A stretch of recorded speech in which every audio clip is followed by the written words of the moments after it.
Cantonment park సికింద్రాబాద్లో మాజీ ప్రధాని భారతరత్న శ్రీ అటల్ బిహారీ వాజ్పేయి విగ్రహానికి పుష్పాంజలి ఘటించి నివాళులర్పించారు తెలంగాణ రాష్ట్ర గవర్నర్ జిష్ణదేవ్ వర్మ మరియు బీజేపీ నేతలు.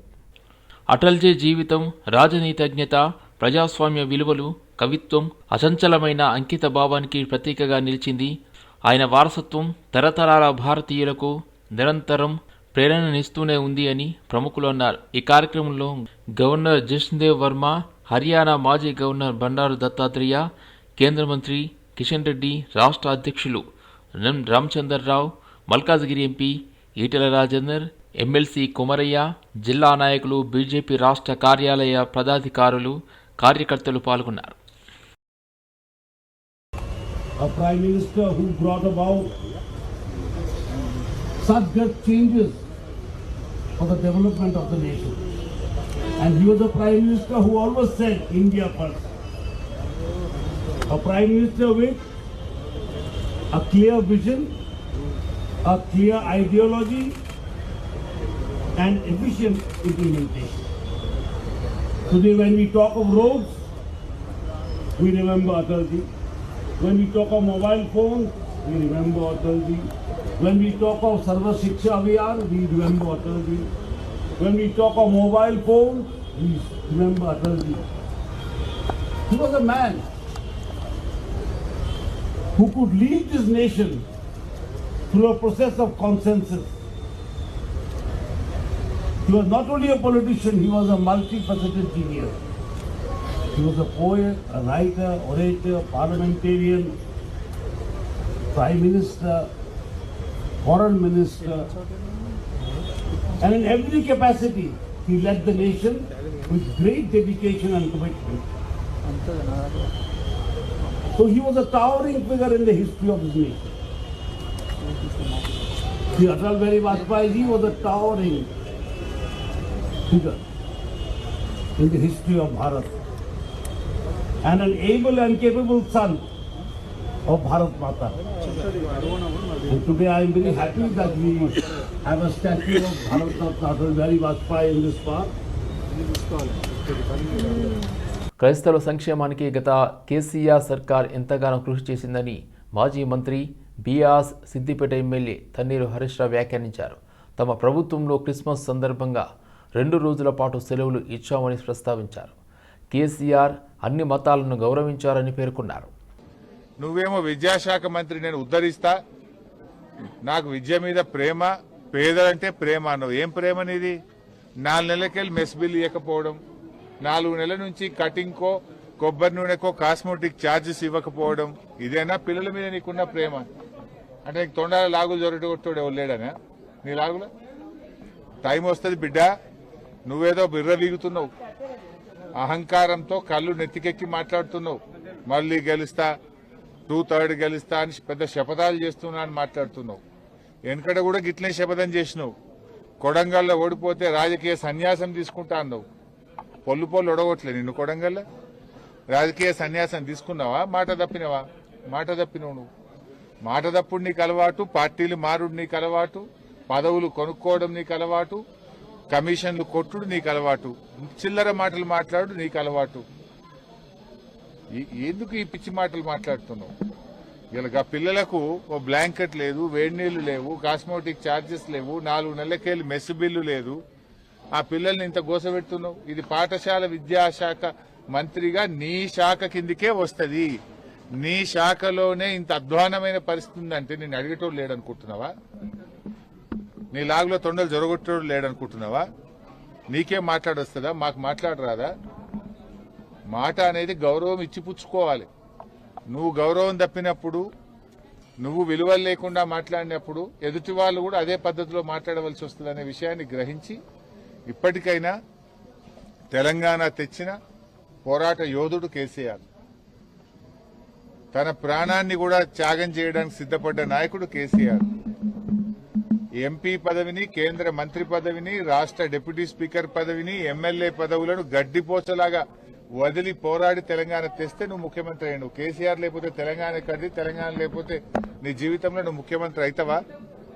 ఎందుకు ఆ పిచ్చి మాటలు మాట్లాడుతున్నావు? వయసులో నీకు తండ్రి లాంటి వాడు, తండ్రి లాంటి కేసీఆర్ గారిని, తెలంగాణ తెచ్చిన కేసీఆర్ గారిని అటువంటి మాటలు మాట్లాడొచ్చునా? ఏ సందర్భంగా ఏం మాట్లాడాలో కూడా తెలియదా నీకు? కేసీఆర్ గారు అడిగిన ప్రశ్నలేంది, నువ్వు మాట్లాడిన మాటలేంది? భువనగిరి ఎంపీ చామల కిరణ్ కుమార్ రెడ్డి మాజీ మంత్రి హరీష్ రావు వ్యాఖ్యలకు గట్టిగా కౌంటర్ ఇచ్చారు. హరీష్ రావు వ్యవహార శైలి దయ్యాలు వేదాలు వల్లించినట్లు ఉంది అంటూ తీవ్ర విమర్శలు చేశారు. ఇతరులకు నీతులు చెప్పే హక్కు మీకుంది, కానీ అవే నీతులు మాకు వర్తించవా అన్నట్లుగా హరీష్ రావు మాట్లాడుతున్నారని చామల కిరణ్ మండిపడ్డారు. హరీష్ రావు గారు, దయ్యాలు వేదాలు వల్లించినట్టుగా ఉంది మీ వ్యవహార శైలి. నీతులు ఎదుటివారికే తప్ప మాకు కాదు అన్నట్టుగా మీరు ఈరోజు మాట్లాడుతున్నారు. ఒకసారి మీ మామ తిట్ల పురాణం యూట్యూబ్ తెరిచి చూస్తే మీకు వినపడతాయి ఆయన మాట్లాడే విధానము, ఆయన వాడే తిట్లు, ఆయన మాట్లాడే భాష. కేసీఆర్ పెద్దరికాన్ని అడ్డు పెట్టుకొని ఉద్యమ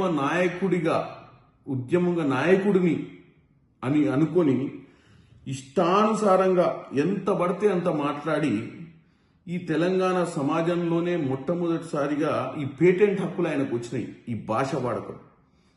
ఎందుకంటే ఉద్యమం సమయంలో ఏది మాట్లాడినా చెల్తది, ప్రజల కోసము నీళ్లు నిధులు నియామకాల కోసం మాట్లాడతా అని చెప్పి ఇష్టానుసారంగా ఈ రాష్ట్రంలో గతంలో ఉన్నటువంటి రాజకీయ నాయకులకు భిన్నంగా ఈ తిట్ల పురాణం మొదలుపెట్టిందే మీ మామ కేసీఆర్. ఇవాళ కేసీఆర్ రాజకీయంగా మాట్లాడితే మా ముఖ్యమంత్రి రేవంత్ రెడ్డి గారు కూడా రాజకీయంగా మాట్లాడతారు. మీరు తిట్ల పురాణం ఎత్తుకుంటే అంతకంటే ఎక్కువ తిట్లు కూడా తిట్టగలుగుతారు. కేసీఆర్ గారు రాక 2 సంవత్సరాల తర్వాత వచ్చి తోలు తీస్తాం గీలు తీస్తామంటే మొదలుపెట్టింది ఎవరు? ఒక ముఖ్యమంత్రి స్థాయిలో ఉన్న వ్యక్తిని తోలు తీస్తామని చెప్పి ఒక 10 ఏళ్ళు ముఖ్యమంత్రి ఉన్న పెద్ద మనిషి మాట్లాడితే దాన్ని ఖండించక, దానికి సమాధానం చెప్పక, మర్యాద అయినటువంటి భాషలో మీకు సమాధానం చెప్పే పరిస్థితి ఉంటుందా చెప్పండి హరీష్ రావు గారు? మీరు కూడా ఈరోజు మాట్లాడుతూ ఓ పక్కన చెట్టు కట్టేయాలి, లాగులు ఊడబీకాలి అని ఒక ముఖ్యమంత్రి స్థాయి వ్యక్తిని పట్టుకొని మాట్లాడుకుంటూ మళ్ళీ పక్క నుంచి మీరు వేదాంతాలు పాండిత్యం చెప్పాలి అన్నట్టు మాట్లాడుతారు. ఇక పోతే మీ బామ్మర్ది కేటీఆర్ గారు చిన్న లేదు పెద్ద లేదు, అది ఐటీ అయినా ఇరిగేషన్ అయినా నాకంటే ఎక్కువ నీకు తెలియదు, నేనే బ్రహ్మాండమైన వ్యక్తిని అని చెప్పి ఇష్టానుసారంగా మాట్లాడితే సమాధానం చెప్పక ఏం చెప్తారు హరీష్ రావు గారు? నాంపల్లి చాపల్ రోడ్లోని మెథడిస్ట్ చర్చిలో క్రిస్మస్ సందర్భంగా ప్రత్యేక ప్రార్థనలు చేశారు తెలంగాణ జాగృతి అధ్యక్షురాలు కల్వకుంట్ల కవిత. ఈ సందర్భంగా తెలంగాణ ప్రజలకు క్రిస్మస్ శుభాకాంక్షలు తెలిపారు. తన చిన్ననాటి నుండి మెథడిస్ట్ చర్చితో ఉన్న అనుబంధాన్ని గుర్తు చేసుకున్నారు.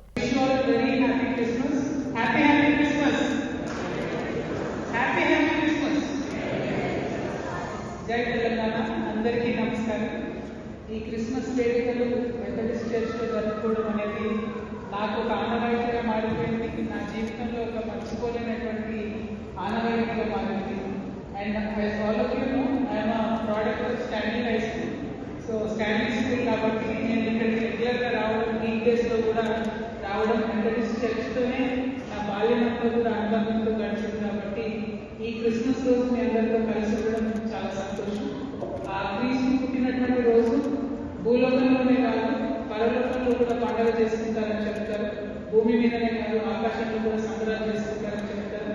ఇటువంటి సంబరాలు, ఇటువంటి మంచి వేడుకలో మీతో పాటు కలిసి పాల్గొనేటటువంటి అదృష్టాన్ని నాకు కల్పించినటువంటి బిషప్ సిమియోన్ గారికి, మా యేసురత్నమ్మ గారికి, మెథడిస్ట్ మొత్తం కమిటీ మెంబర్స్ అందరికీ, హాజరైనటువంటి ప్రజలందరికీ పేరు పేరున హృదయపూర్వక ధన్యవాదాలు.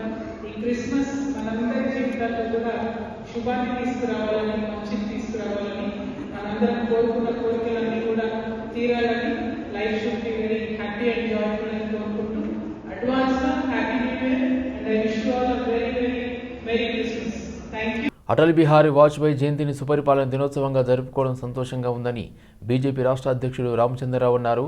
వాజ్పేయి 101వ జయంతి సందర్భంగా బీజేపీ రాష్ట్ర కార్యాలయంలో ఆయన ఫోటోకు పూలమాలలు వేసి నివాళులర్పించారు. దేశమంతా కూడా సుశాసన్ దివస్ అంటే గుడ్ గవర్నెన్స్ డే, ఒక మంచి పరిపాలనా దినంగా అందరం జరుపుకుంటున్నాం. ఈ యొక్క పరిపాలనా దినం సందర్భంగా అటల్ బిహారీ వాజ్పేయి గారు ఆనాడు ఈ దేశంలో తీసుకొచ్చిన మార్పులు మనందరం కూడా స్మరించాల్సిన అవసరం ఉన్నది. మొబైల్ ఫోన్స్ దగ్గర నుంచి ఇంటికి గ్యాస్ వచ్చేదాకా, అందులో గ్రామీణ ప్రాంతంలో రోడ్లు అయితే ఏంది, స్వర్ణభుజం ఏదైతే నేషనల్ హైవేస్ అయితే ఏంది, ఇవన్నీ కూడా అటల్ బిహారీ వాజ్పేయి గారి యొక్క ప్రభుత్వంలో జరిగినటువంటి అభివృద్ధి కార్యక్రమాలు. మరి ఆ రోజు విలువలు సంబంధించినటువంటి ఒక రాజకీయాలకు నాంది పలకాలే అని చెప్తూ నిన్న వాజ్పేయి గారి ఒక స్పీచ్ కూడా చెప్పారు. పార్లమెంట్లో వారు నెహ్రూ గారిని బాగా విమర్శించారు.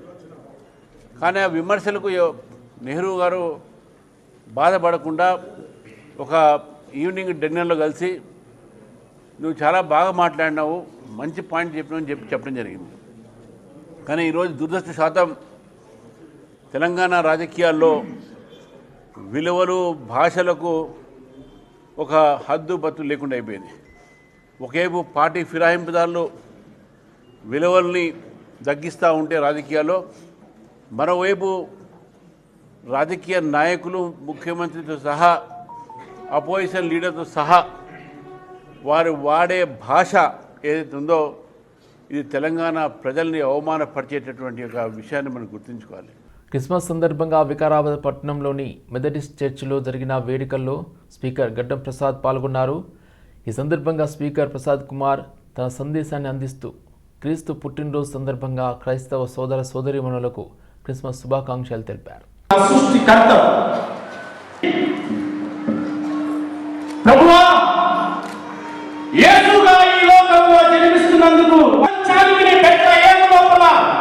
స్తోత్రములు ప్రభువా, ఈ ప్రపంచంలో ఉన్నటువంటి మీరంతా కళ్ళు మూసుకొని క్రిస్మస్ ధ్యానంలో ఒక్క 2 నిమిషాలు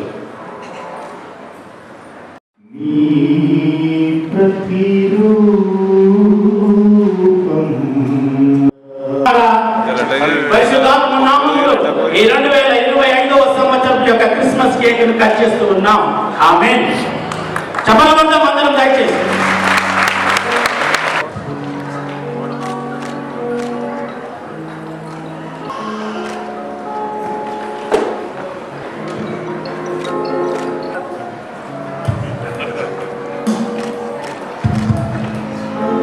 ఒకటి తీసిన ఫోటో అది